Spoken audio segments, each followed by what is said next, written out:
Bienvenidos a un capítulo más de Inmociones, gracias al aporte y la contribución de Forxa Inmobiliaria. Hoy me encuentro con un invitado, amigo de lujo, el arquitecto Juan Izquierdo. Juanito es uno de los artífices del desarrollo urbanístico de la ciudad, el creador de algunas obras emblemáticas y además también dentro de su experiencia pues ha ocupado cargos en el sector público de dirección ligados a construir ciudades eficientes y sostenibles. Primero le quiero agradecer el espacio que ha tenido dentro de su apretada agenda para compartir un momento para hablar de lo que nos apasiona y lo que compartimos desde diferentes perspectivas. E invitarles a todos ustedes que se mantengan conectados porque la verdad vamos a hablar de aspectos muy importantes. Hoy el tema es la gentrificación en las ciudades y el desarrollo y la perspectiva desde una gestión eficiente y a largo plazo, que sea sostenible. Juanito, bienvenido a Inmociones una vez más, pues gracias por acompañarnos en estos breves minutos. Cuéntenos un poco quién es usted para quienes no le conocen, que es difícil entenderlo. Gracias, Adrián. Primero, gracias por la invitación. Siempre a sus órdenes. Cuando quiera estamos para conversar de temas de ciudad. Bueno, yo soy un arquitecto que vivo en la ciudad de Cuenca, ejerzo en la ciudad de Cuenca básicamente y en varias ciudades del país. También tuve la oportunidad de ser director de planificación y secretario general de planeamiento de la ciudad. Un poco en ese contexto he venido desarrollando mi trabajo. Mi especialización básicamente es en planificación estratégica urbana y el desarrollo de nuestra empresa está basado en modelos inmobiliarios, es decir, cómo hacer eficiente un modelo inmobiliario, más allá del diseño, que tiene que ser bonito, que tiene que ser funcional y todo, cómo se puede hacer que un modelo inmobiliario sea eficiente financieramente para las personas que están dentro de estos procesos de desarrolladores inmobiliarios o de promotores inmobiliarios. Y obviamente en este contexto yo creo que juega mucho el diseñador, que el diseñador debe tener un papel también de generar el modelo inmobiliario, el promotor, es decir, el que invierte en un proyecto y el constructor. En este triángulo, digamos así, siempre va a estar en el centro nuestro consumidor final, que es el habitante que al final va a estar en nuestros proyectos. Perfecto. Bueno, vamos entrando en materia de lo que hoy tenemos que conversar y aquí viene la pregunta que ha empezado a sonar desde algunos días. Cuenca está de moda este momento, se consolida como una ciudad de muchísima atención para inversionistas y bueno, en los últimos años hemos evidenciado un crecimiento sostenible tanto de la oferta inmobiliaria que se desarrolla en este momento como el nivel de demanda que ha empezado a ser notorio, ¿no? Y no solamente al que estábamos acostumbrados, sino que hoy por hoy sumando aspectos ya de carácter socioeconómico, como tema seguridad, el tema de las remesas, pues hablamos de inversionistas que vienen de la parte de la costa, del norte. Hay una actividad importante que se ha desarrollado por parte de empresas que están abriendo operaciones aquí en Cuenca, de retail, de logística, de operaciones. Estamos enfrentando ya un proceso de gentrificación en la ciudad de Cuenca, como se lo había mencionado. Desde su perspectiva, ¿qué podríamos contarle a la gente? A ver, yo creo que hay que entender la gentrificación básicamente desde el ámbito de la etimología de la palabra, es decir, la gentrificación es cambiar a los habitantes nativos de un sector de la ciudad por otros habitantes. Pero son procesos naturales en el mundo. Yo creo que eso no podemos evitarlo, es decir, no podemos decir que porque yo soy panadero, mi hijo tiene que ser panadero y guardar a los panaderos del vado porque ese era el concepto, o porque mañana éramos herreros y entonces en las herrerías mis hijos tienen que ser herreros porque tengo que conservar el barrio. Entonces, cuando veo la gentrificación, sí, como piezas de un museo que queremos conservar dentro de un ambiente bucólico, de lo que yo viví en la infancia.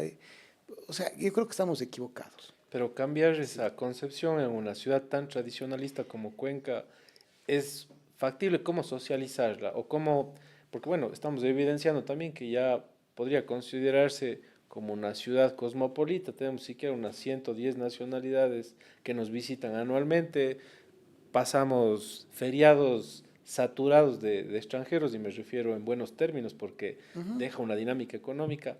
¿Cómo romper esos paradigmas y conjuntamente con el gobierno local eh, adoptar una socialización que nos permita entender ese concepto que al final es desarrollo económico, cultural, pero sin perder la identidad de Cuenca, que de alguna manera es como la perla del Ecuador en su sentido arquitectónico y cultural? Sí, entonces, un poco para complementar el tema de lo que es la gentrificación. Como decía, la gentrificación es cambiar los habitantes de un sector por gente nueva, es decir, les expulso obligatoriamente a esos habitantes y quiero poner gringos, si quieren verlo así, o extranjeros en donde eran los barrios tradicionales. Yo creo que si nosotros partimos de ese concepto, eso no está pasando en Cuenca, o sea, de entrada. Hay un proceso natural del desarrollo de las ciudades en el cual yo no puedo evitar que, yo no puedo evitar que las nuevas generaciones, y especialmente en la actualidad cuando tenemos un aparatito como el celular, donde podemos ver tantas cosas y donde que somos tan instagramiables, si queremos llamarlo así, nos movamos a una velocidad impresionante en el mundo, ¿sí? No solo por las redes, sino en general en el mundo. Entonces, en ese contexto tenemos que también actualizarnos en el tema urbanístico. Lo que Cuenca no puede perder es su patrimonio inmaterial, ¿sí?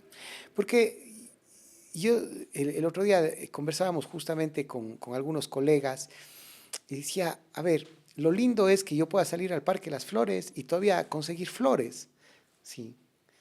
Sin perder ese Sin encanto y perder esa ese esencia. encanto. Y que mañana esté la señora que vende los huevos de pato al lado, y el señor que vende el palo santo al otro lado, y la señora que nos vende los ungüentos de marihuana un poquito más allá, y las manillas con las pepitas de no sé qué cosas para el mal de ojo. Ese proceso sencillo, el gringo o el extranjero, cuando nosotros visitamos otro país, vamos a ver lo autóctono, eso es lo que queremos ver, no queremos ver eh, una europeización de Cuenca, Así. ¿sí? Sino queremos ver lo autóctono, queremos ir a comer el hornado y a sentir lo que, digamos, otras experiencias. Este rato el turismo es un tema de experiencias y lo que decía, instagramiable, me voy y me hago una limpia en el mercado. Entonces, lo que debemos promover más bien es que ese patrimonio inmaterial no se pierda. Pero ojo, si en ese promover ese patrimonio inmaterial nosotros queremos tener un cascarón en nuestro centro histórico, en el patrimonio material, sin dar las comodidades a las personas para que éstas puedan habitar o rehabilitar el centro o los otros barrios que tenemos en Cuenca, sí estamos siendo egoístas, porque es solamente la visión de un grupo sesgado de personas que quieren tener un museo antropológico y eso no está bien. Eso no es cuidar el patrimonio. Entonces, yo creo que el señor alcalde tiene una visión que me parece interesante de ir conservando y fomentando estos temas del patrimonio inmaterial.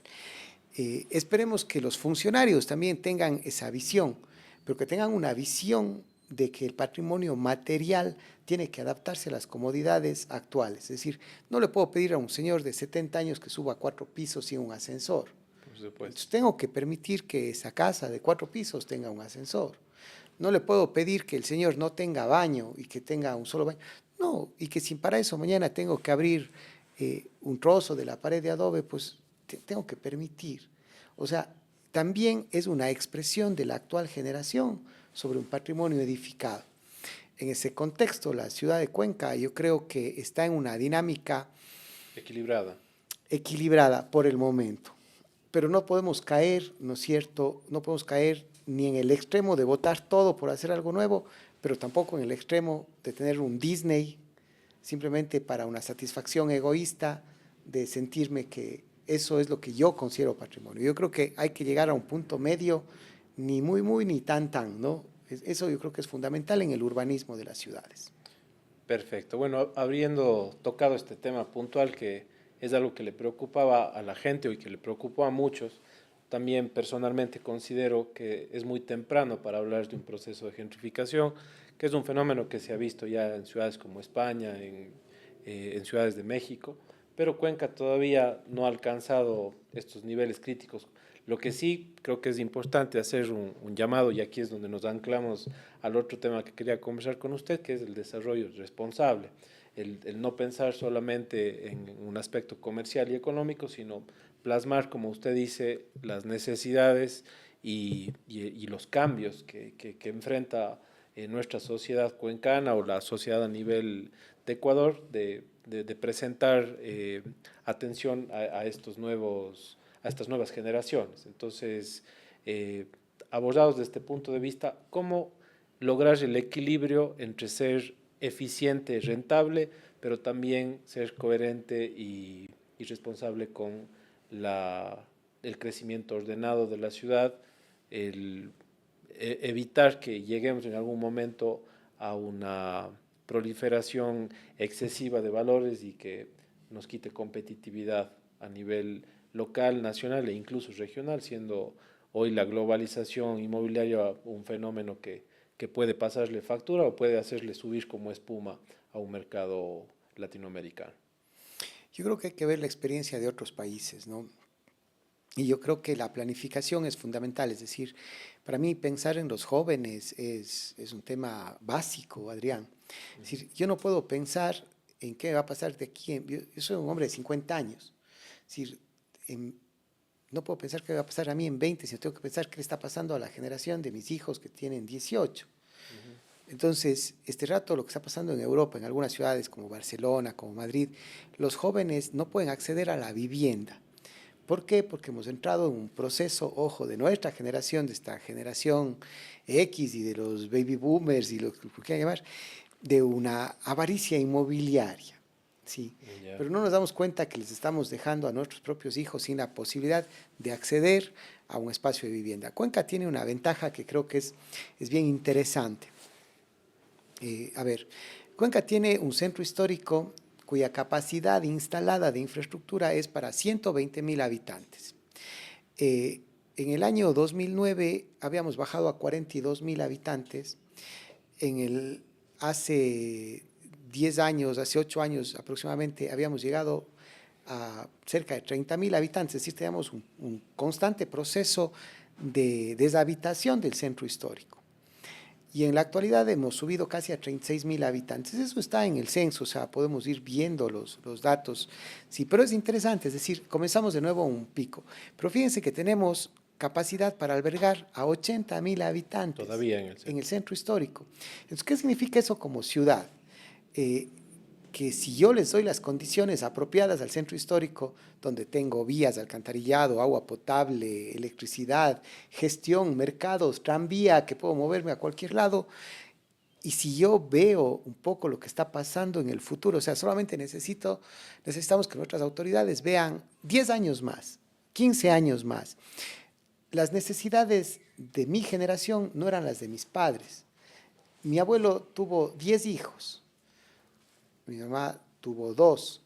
Ahora nuestros hijos a lo mejor tengan 1 o tengan 2 perros. ¿Qué es lo que es? Sí. Con 4 millones de mascotas, según el censo también. Exactamente. 25% de población animal. Entonces, lo que va a pasar en un momento es que esta persona, que es la generación que va a vivir de aquí en 15 años, que es para la que estamos planificando, no necesita una casa de 500 metros cuadrados. Ni necesita un departamento de 130 metros cuadrados, posiblemente necesite uno de 40 y viva feliz, porque los chicos ahora necesitan menos cosas y más experiencias. Esa es la condición de esta generación. Nuestra generación era un miti-miti, pero la de nuestros abuelos era la tierra. O sea, claro, mientras más tierra tenía, más sólido era mi patrimonio. Ahora es un patrimonio de experiencias. La gente está viviendo demasiado rápido. ¿Sí? Y en ese proceso, en esa dinámica, también está la planificación. Entonces, imagínense que mañana la ciudad deje de crecer hacia el valle, hacer urbanizaciones en el valle, y ojo, yo he sido uno de los que ha trabajado allí, o en Chauyabamba, y venga a vivir en las 40.000 posibilidades de plazas que pueda tener en el centro histórico, o 80.000 nuevas posibilidades de plazas que pueda tener en el centro histórico. Entonces, ¿qué es lo que está pasando este rato en las ciudades? Y esto es un tema a nivel mundial. Se está haciendo lo que se conoce como reciclaje urbano. ¿Qué es el reciclaje urbano? Es coger las ciudades que estaban siendo abandonadas, ¿sí? y darles un nuevo uso. Que no nos pase una España vaciada, ¿no? Que eso sería crítico.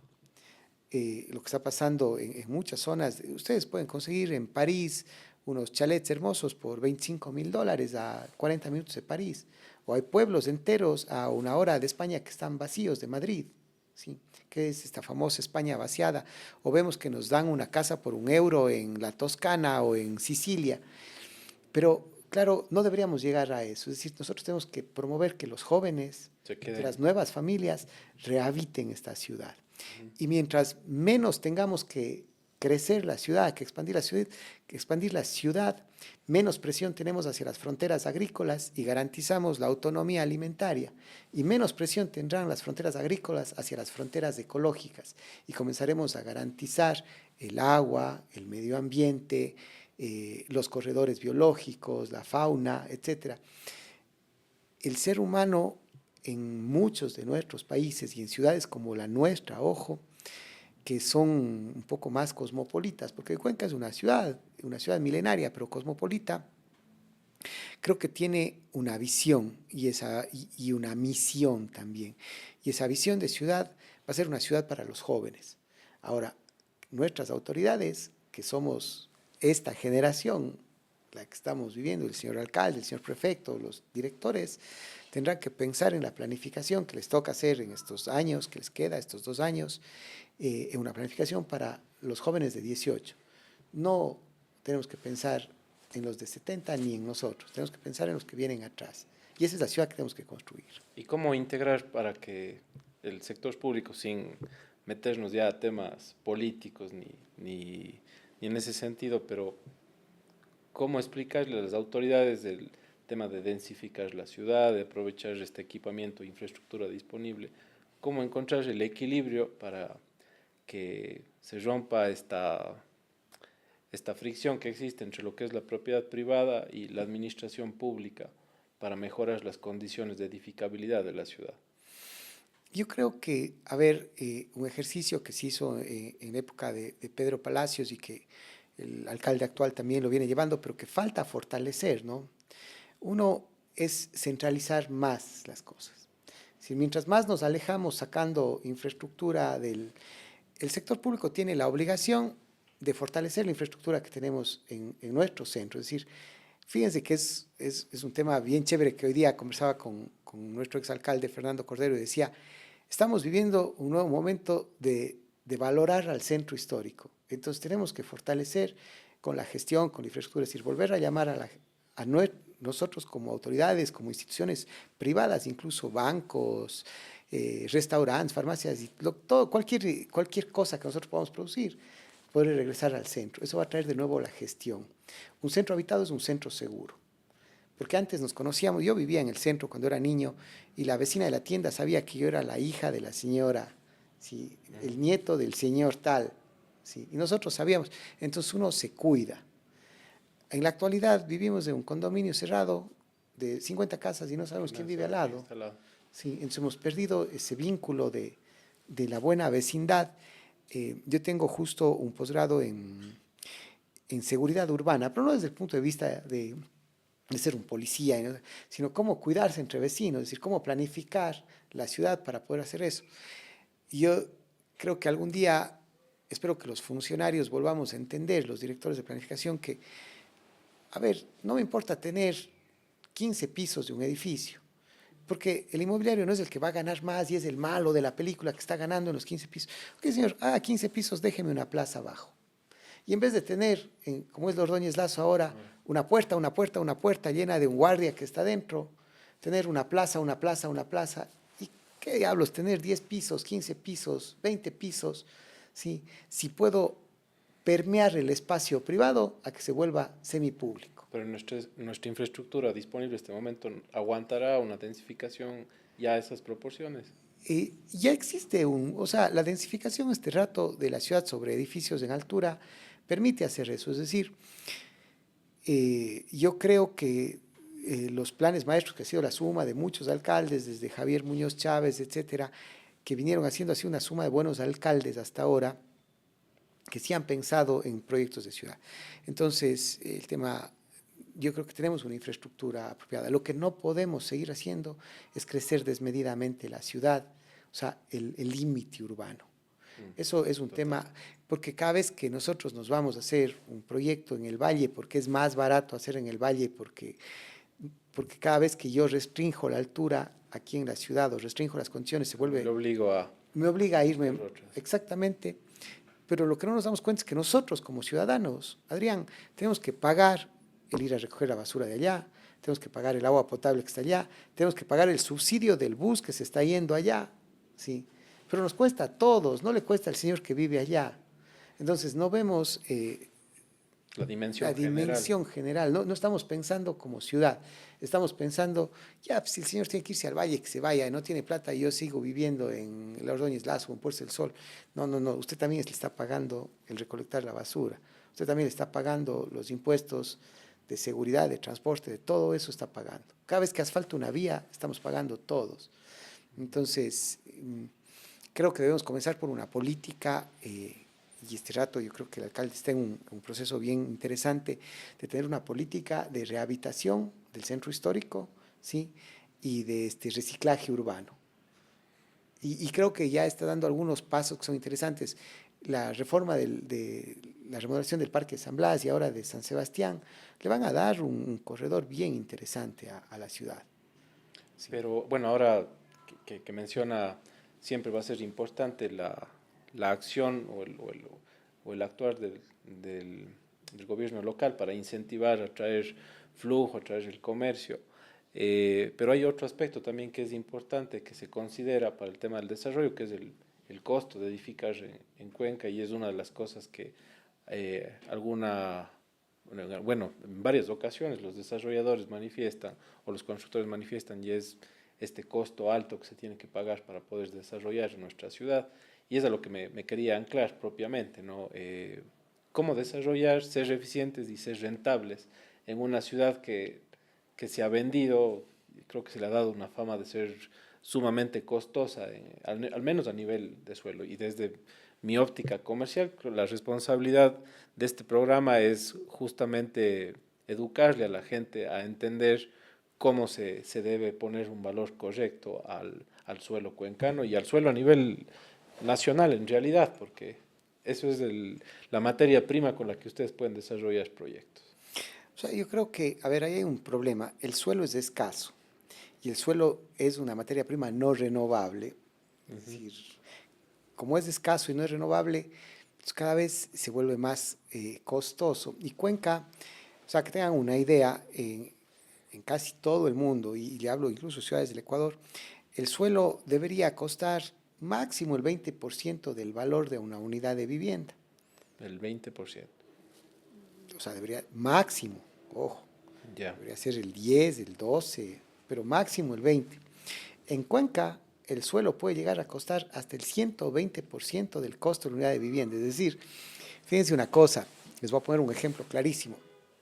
En Totoracocha, Adrián, usted que está en el mundo inmobiliario, un terreno de 120 metros cuadrados le piden $70,000 sin el más mínimo empacho. Sin despeinarse. Sin despeinarse. Le hablo de 120 metros cuadrados. Ahora, ¿qué puede hacer un terreno de 120 metros cuadrados? Una casa, posiblemente 2 departamentos. En metros cuadrados, ¿cuánto podrá construir? 200 metros cuadrados. ¿Cuánto le cuesta construir 200 metros cuadrados? $100,000. Es decir, le costó el 70% del valor de la construcción. Wow. Ese es el nivel del impacto del suelo aquí. Ahora, justo estos días veía gente que, claro, nosotros estamos en este mundo de la compra y la venta de bienes para nuestros clientes, y está como popularizado que el sector del estadio vale $1,000 el metro. $1,000.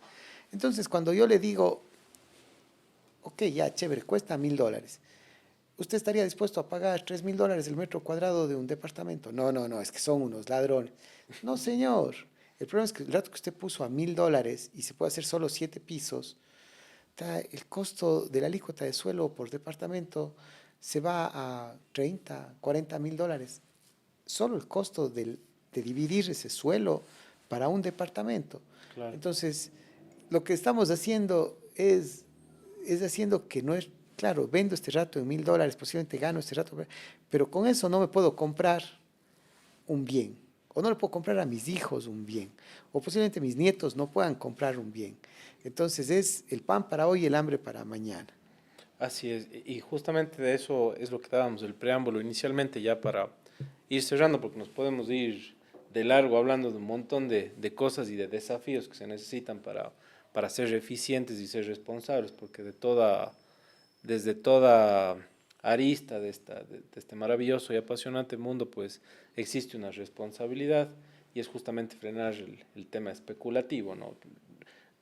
Yo siempre he dicho que nuestra ciudad, nuestro país necesita acceso a información, democratizar la información y no manejar estas operaciones de manera en el anonimato o por un tema especulativo, que es lo que realmente castiga. Y porque aquí tenemos un montón de oportunidades para atraer inversión, para multiplicar proyectos, de esa manera se mejora el acceso a la vivienda, siempre la competencia es buena cuando se compita con las reglas del juego claras, con transparencia económica, con tributación, con aporte a la sociedad, con esta responsabilidad.